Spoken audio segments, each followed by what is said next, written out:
Halo teman-teman, kita hari ini kedatangan tamu istimewa, seorang pengamat politik senior dan sekaligus juga peneliti senior CSIS ya Pak ya? Ya, siapa lagi kalau bukan Pak J. Kristiadi. Ya. Apa kabar Pak? Baik semua, kamu bagaimana adik-adik? Ya. Milenial? Baik, Pak. Ya. Sangat baik Oke. Pak. Jadi seperti kita tahu nih Pak, tahun-tahun ini sedikit memanas karena kita memasuki tahun politik tentunya. Betul. Tidak cuma memanas, mendidih kita sekarang. Mendidih ya, oke. Mendidih Bahkan sekali. sudah mendidih. Nah, saya tertarik nih Pak. Kenapa sih kita harus sadar dan peduli terhadap politik Pak? Terlebih bagi kami kaum muda ini. Oh ya, sebetulnya apa sih politik itu? Politik mudah saja. Politik itu kalau konkret adalah bagaimana sebetulnya kita warga negara ini, ya kan, bersama-sama mengatur kekuasaan, ya, kekuasaan negara. Tentu sudah punya sistem yang sudah kita sepakati bersama, namanya demokrasi. Siapa apa itu? Namanya rakyat berdaulat, ya. Nah, tapi kenapa kok kita mesti kemudian terutama adik-adik muda itu harus peduli politik? Karena begini, karena urusan politik itu urusan yang tidak akan pernah selesai. Kenapa nggak pernah selesai? Karena kita ngurus sesuatu yang begitu banyak dan pilihan itu tidak ada pilihan yang baik dan buruk. Pilihan itu selalu bisa abu-abu dan sebagainya. Dan karena politik itu kebijakan, tentu ada kebijakan yang selalu untuk bisa menguntungkan yang satu, merugikan yang lain lah. Itu semua seperti itu. Oleh karena itu menurut saya adik-adik muda harus juga peduli, ya. Dengan alasan yang lebih mendasar adalah bahwa kalau kita sudah setuju mengatur kekuatan sistem kita pemerintahan itu demokrasi, kita juga sebetulnya sudah tahu bahwa memang kedaulatan itu milik rakyat. Tetapi juga begitu kita mempunyai seseorang atau elit politik yang kemudian juga bisa yang kita percaya untuk mengurus negara, penetrasi kekuasaan negara terhadap rakyat itu dalam sekali. Hanya pengaruhnya besar sekali. Untuk pengaruh-pengaruh apa? Pengaruh-pengaruh mulai hal-hal yang bersifat kebijakan yang umum. Apa? Misalnya mengatur perekonomian negara supaya ada investasi sektor swasta menciptakan lapangan kerja, dan kemudian juga bagaimana sebetulnya anak-anak bisa sekolah dengan baik, ya, karena negara mempunyai politik pendidikan yang baik. Tapi juga sampai urusan-urusan yang sebetulnya sangat berkaitan dengan kehidupan keluarga, misalnya urusan sembako makanan sehari-hari, gula pasir, daging, cabai, bawang merah, bawang putih, itu bukan urusan ibu-ibu di dapur, gitu, tapi itu urusan negara. Karena apa? Bagaimana negara bisa mencukupi pangan sandang kepada masyarakatnya. Diatur gitu ya Pak? Diatur semua, diatur semua ya.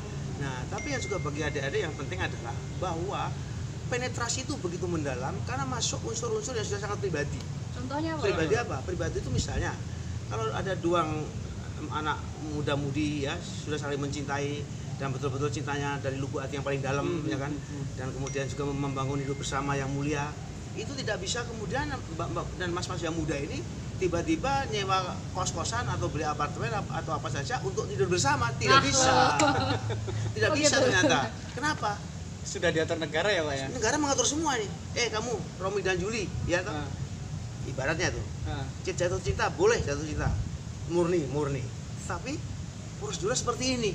Kita yang segala macam nama, alamat, agama dan sebagainya, dan juga segala macam hal yang berurusan dengan kepentingan umum, ya toh. Kalau kamu nanti ternyata si masnya ini ternyata juga ada intimidasi yang begitu halus sehingga kemudian tidak dirasakan dan takut untuk mengatakan yang pacarnya. Jadi kemudian sampai ke tingkat bahwa tidak diseleksi tapi diperiksa-periksa dengan persyaratan-persyaratan yang ditentukan oleh negara dari RT, RW, camat, lalu kependudukan dan sebagainya, baru kemudian kamu boleh kawin. Ya, itu apa artinya? Artinya bahwa untuk urusan-urusan yang sangat pribadi dengan urusan-urusan dengan kasur saja, itu kasur tempat tidur, itu negara masuk ini, ya kan? Kalau negara mengeluarkan aturan yang aneh-aneh mengenai kehidupan pribadi, kita kena semua, ya, kena semua. Misalnya sekarang ini tidak diatur oleh negara, tapi kalau ada masih kelompok masyarakat yang mensyaratkan bahwa perempuan harus dihargai dengan berapa puluh ekor babi, sapi dan sebagainya. Itu untung cuma ada, ya kan? Sehingga menjadi aturan negara, berbahaya sekali gitu. Bagaimana itu? Kita mempunyai hak pribadi yang sangat individual dan mempergunakan barang-barang pribadi kita pun, negara mengatur di situ. Berarti kita nggak boleh abai ya Pak ya, karena memang negara mengatur sangat personal begitu ya. Lalu peran apa Pak yang bisa? Kan nggak semua orang bisa masuk politik dan politik ya? artinya apa yang bisa kita ambil? Politik bukan artinya politik yang pelik-pelik, enggak, tapi bahwa ada kepedulian dalam arti kata kita mengerti apa yang terjadi di sekitar kita. Apa Oke. sebenarnya politik itu? Politik itu kita ingin membangun suatu kekuasaan yang mulia, memuliakan hidup kemanusiaan, ya kan? Itu dasarnya.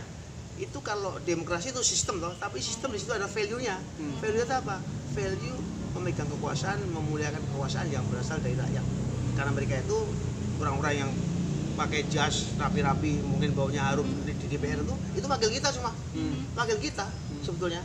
Nah, orang-orang itulah yang kemudian juga mudah-mudahan bisa memberikan kebijakan kepada kita. Tapi bagi generasi muda yang penting adalah bagaimana adik-adik muda ini ya sudah bisa memuliakan kekuasaan ya itu di sekitar kita sendirilah. Bagaimana perilaku kita terhadap sopir kita, dengan pembantu kita, babysitter kita, itu benih-benih karakter yang harus ditanamkan kepada adik-adik muda, ya kan, agar apa? Agar kemudian juga bisa mengambil bagian yang lebih luas dari untuk bisa memberikan sumbangan kepada negara, ya kan? Karena ini kan urusan negara itu urusan manusia sebetulnya. Bagaimana manusia-manusia mengatur kita semua, ya. Jadi ini saya kira penting sekali, lebih-lebih sekarang di dalam di dalam pemilu ini kontribusi kita penting sekali bagi anak muda karena jumlah milenial kita kan ada 63. Nah, ini diharapkan bahwa adik-adik itu juga peduli. Karena kalau tidak peduli, nanti yang ngatur semua itu bukan generasi milenial, tapi generasi kolonial nanti ya yang akan mengatur itu. Jadi caranya bagaimana?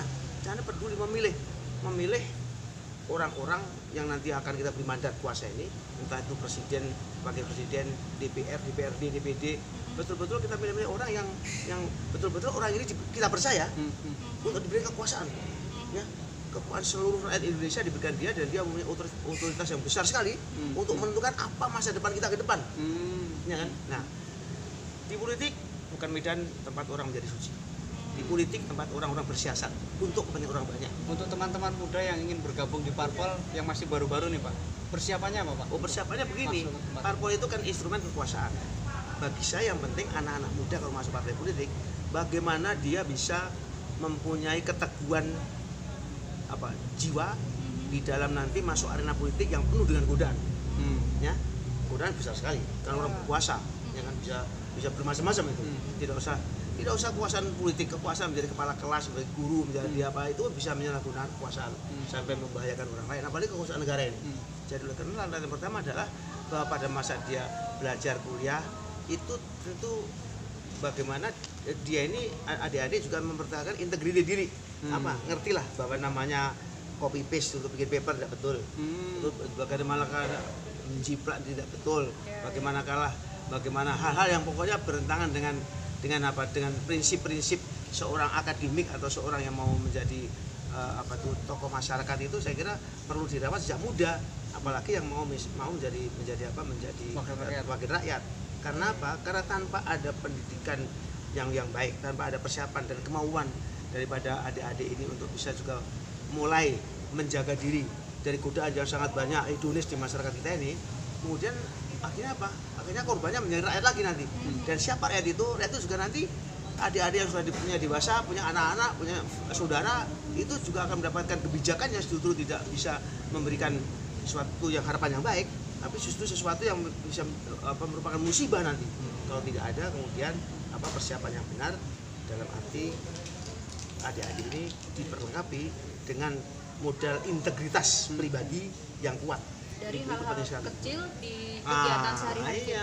Sehari-hari kita. Kalau kita tidak bisa mengalahkan hal yang kecil dan kemudian juga diberi kekuasaan yang begitu besar, orang itu tidak akan bisa bertanggung jawab, tidak bisa melaksanakan. Jadi karena itu memang rekam jejak penting sekali dalam memilih orang yang akan kita beri mandat kekuasaan, dan rekam jejak dan anak-anak muda perlu juga mencatatkan diri rekam jejaknya yang baik agar apa? Agar kepercayaan yang dilimpahkan kepada adik-adik kalau sudah pada saatnya nanti betul-betul kekuasaan ini digunakan untuk kepentingan semua. Menyambut pesta demokrasi kita yang besar-besaran nih Pak, pesan Bapak untuk kita semua apa Pak? Pesan kita terus terang aja bahwa sekarang ini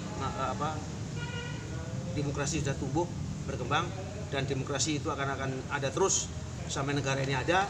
Oleh karena itu adik-adik muda menurut saya sekarang ini yang paling penting adalah memilih. Ya, karena apa? Pilihan itu akan menyangkut kehidupan, segala aspek kehidupan, mulai dari yang pribadi sampai yang lebih luas lagi. dengan memilih adik-adik muda sudah mulai ikut bertanggung jawab, dan dengan demikian juga ikut nantinya bisa memikul tanggung jawab yang lebih besar lagi bila adik-adik sudah menjadi tokoh atau apapun namanya di dalam masyarakat. Saya kira begitu. Oke, terima kasih banyak Pak Kris Sama-sama ya, atas mudah-mudahan ada gunanya ya, inspirasinya. sama-sama. Ya, dan buat teman-teman jangan golput karena Jangan golput. apa yang kita pilih saat ini akan menentukan Menentukan masa kita. depan kita berikutnya. Begitu Pak? Dan yang terakhir, jangan salah pilih. Kita harus memilih orang-orang yang memang mempunyai rekam jejak yang kita anggap bisa menjadi jaminan untuk mengurus negara yang sangat kaya dan makmur ini. Terima kasih. Oke, terima kasih. Sampai Sampai jumpa jumpa. Pak Kris. Bye-bye. Dah.